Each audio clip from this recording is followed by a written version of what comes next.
Hi everyone. So my name is Cesar Feiju, and this is Chemistry 126 or Chemistry 2 at Doane University.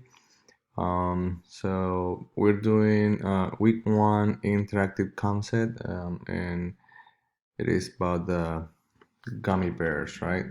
So basically, what I did here in this little experiment is put the little gummy bears in basically tap water, and then the other one was put in um, saturated solution of salt and water. So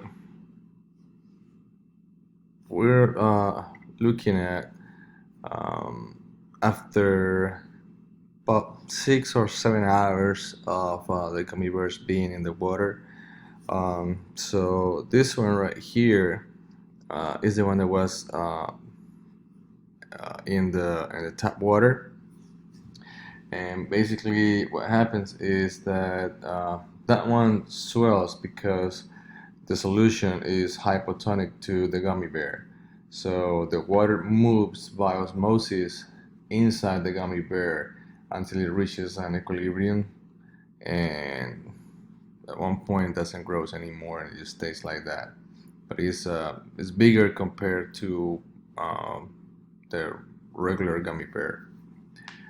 And the gummy bear that is placed in a saturated solution of salt and water does not swell because the solution is hypertonic to the gummy bear. And in this case, the gummy has no water inside of it, so it stays almost the same original size instead of shrinking.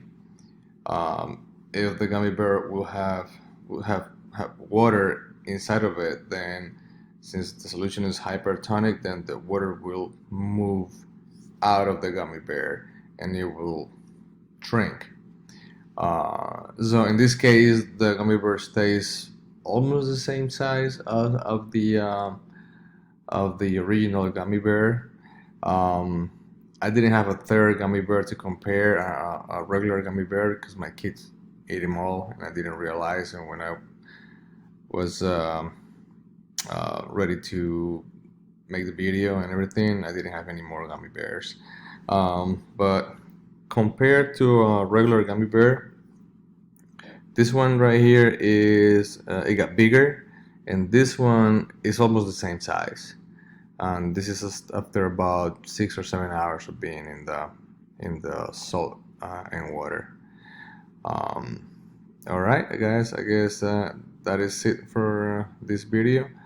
Um, Thank you, and I guess I'll see you guys next week.